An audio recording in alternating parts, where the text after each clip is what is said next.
murder you, bitch!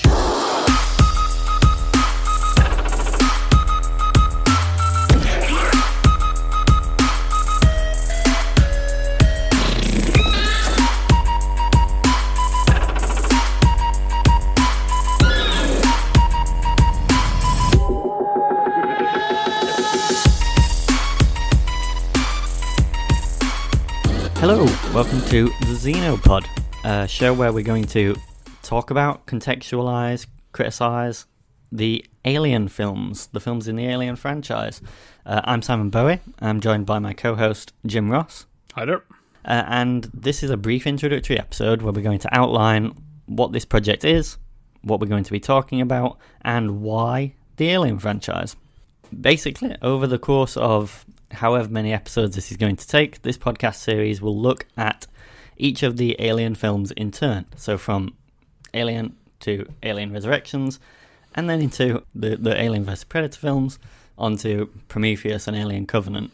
And perhaps we'll get sidetracked. Against our better judgment, that latter part, but we'll see how that goes. We're completionists. Exactly. That's the ethos of the show. We're doing it all. Yeah. No matter how grisly it might get. So we're going to watch all those films, review them one film per podcast episode, and see how they work together. As a bit of housekeeping, we're going to be looking at the original cuts, not the director's cuts. I'm aware there's director's cuts for the first four films. I don't know if there's director's cuts for the others, but doesn't matter. We're watching the original theatrical releases. If you're following along in the UK, all the major films are all available on Disney Plus, because they bought 20th Century Fox, and these fall under the Fox banner. Jim, would you like to tell us something about your experience with the Alien franchise? What draws you to this franchise? So a couple of things. I mean, one, there are some genuinely really good films in here. I'm a bit of a sci-fi fan. Like, if there was any one genre I could probably, find myself gravitating towards the most when I'm talking about film, it's probably sci-fi. So there are some genuinely excellent sci-fi films in this franchise. Now, depending on your opinion, like how many there are exactly will vary. But basically, there are some really good ones, and there are some really shit ones as well. But I think what's more interesting, rather than kind of like any sort of like subjective opinion about the quality of them, is it really kind of like goes between a lot of different types of film, like, and we'll get into this in more detail with the individual episodes, right? But the original one is very much a horror film. The second one is very much kind of more a action film. I don't even really know how you would describe the third one, but it's kind of interesting. Yeah, I've heard the third one described as a psychological thriller, and then the fourth one described as a fantasy. Which we can discuss when we get into those films, but I'm not entirely sold on that. But yeah, there is interesting genre things going on in this franchise. Yeah, so I mean, and that's just the main, the original kind of like four Alien films, and then you kind of have this, which has become more popular actually really since those films came out, this weird sort of crossover thing with the Predator franchise, which like, I'm not going to spoil because actually, interestingly, as we go into recording this, Alien vs Predator Requiem, the second one of them, I've not actually seen. It's the only one of these that I've not seen. So obviously, by the time we record it, obviously by the time we get to it, I'll see it. But it goes into this weird crossover territory, in which I'm pretty sure like there's a whole world of comic books out there where this crossover happens. So it kind of like it feels modern, not necessarily in a good way when it gets to that. Yeah. But, and then you could argue, I mean, okay, Prometheus and Covenant, they're prequels, right? But they're happening so long after the original film series that they kind of fit into this, in vogue thing of kind of the legacy sequel where, films are getting revived from the 70s and the 80s. So, and in between all of this, you start off with Ridley Scott as director, you've got James Cameron doing the sequel, and they're kind of like probably the most iconic films, and then it all ends up coming back around full circle, basically, when the two most recent films, as we're recording this at least, are then directed again by Ridley Scott. So it's got some really good films, it's got some not so good films, but it's got a lot of different types of film, and it's a very weird franchise, actually, when you think about that in that way. When you think about other modern ones, they tend to be all kind of like cut from the same cloth. That is not the case with these at all. No, I think they're very different from, say, the Star Wars franchise or the Star Trek franchise, which are science fiction films all in a franchise, but they have a sort of consistency of vision and a sort of consistency of even narrative that the Alien franchise just doesn't quite have. It's all a bit more higgledy-piggledy until, as you say, Ridley Scott sort of reclaims his authorship of it in the later years that we'll get to with Prometheus and Covenant. I think even then actually is still good. I mean, tonally, I mean, if you think about it in terms of, I mean, if we put Covenant to one side for a minute, but like Prometheus is, you know, in terms of like the, you know, the timeline of the series of events for the universe, if you like, it's probably the one that's most relevant to the first film, arguably.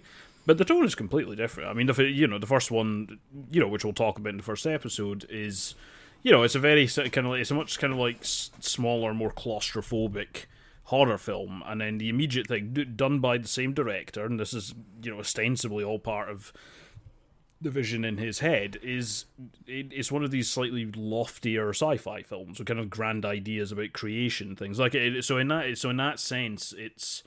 In that sense, even then, it's like when like Ridley Scott reclaims the franchise, if you like. It's still different. It's a different beast. Yeah. Partly because it's been informed by the films that came after it, which Ridley Scott did not direct. So it's an interesting case study. Yeah. Absolutely. Which is why we're looking at it. And point of order, you mentioned the Alien versus Predator films. We are not looking at the Predator films because we don't want to. Because we're dead against that SEO boost that we'd get from the new Predator film. We're not interested in that. We're both such commercial concerns. I didn't even realise that was coming out until we'd already planned this, which is fine. But no, absolutely not. But yes, no Predator, no Predator 2, no whatever other Predator films are. Admittedly, if we were going to do that, I mean, the Predator franchise is arguably even ropier than it's all over the place as well. Yeah, exactly. Yeah. I mean, you could do. Who knows? Maybe we will one day, but like not in this series at least. Yeah, never say never, but not here. This is all the Alien films.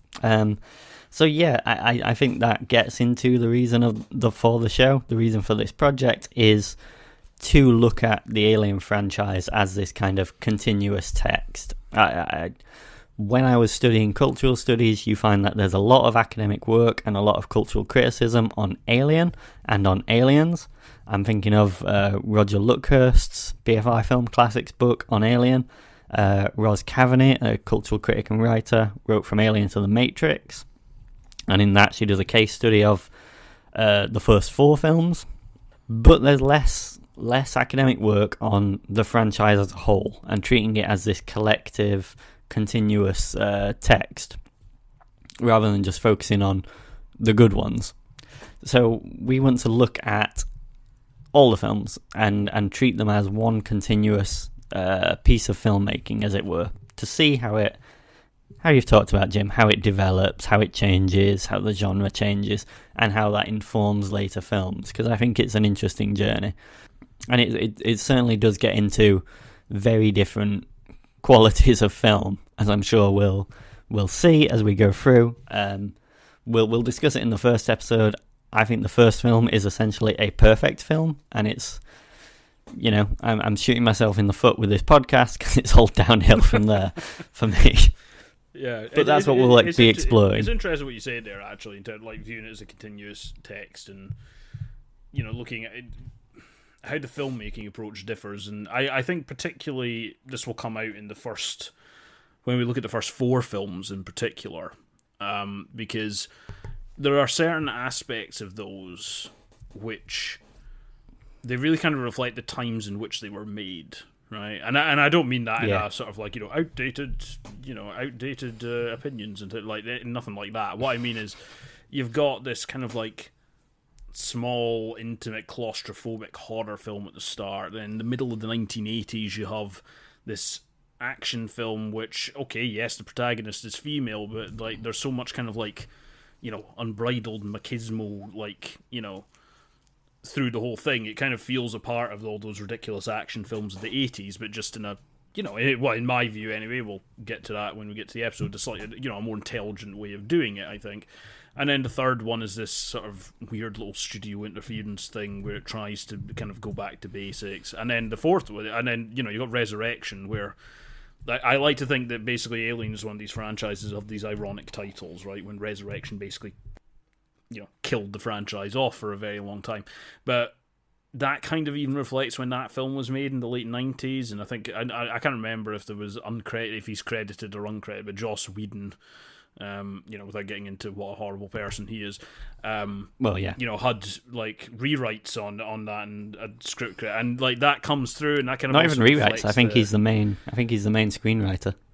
Oh no, shit! No, he is. You're right. Actually, yes, no, and he is great. Yeah, but the thing, even that kind of reflects kind of like the tone of the sort of films of the time and stuff, and then when you even think about the crossover films, like that was in an era when people loved doing this sort of thing.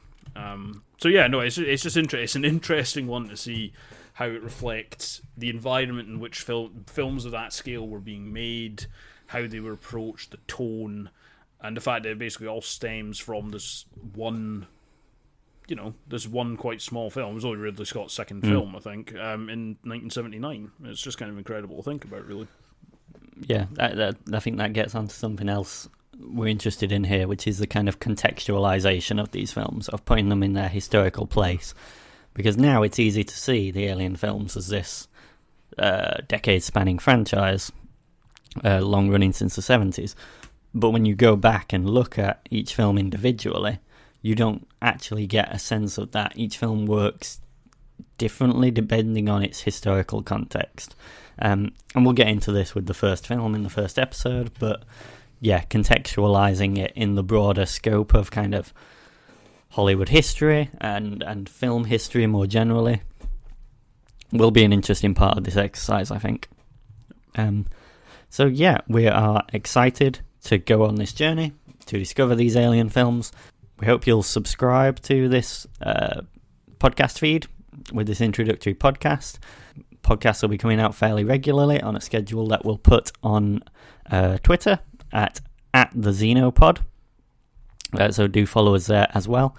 And we will be back next time with our first episode on Alien. So if you want to follow along and watch with us, Alien is available on Disney Plus or on Blu-ray or DVD. So yeah, please do watch it with us and join us next time for the Xenopod.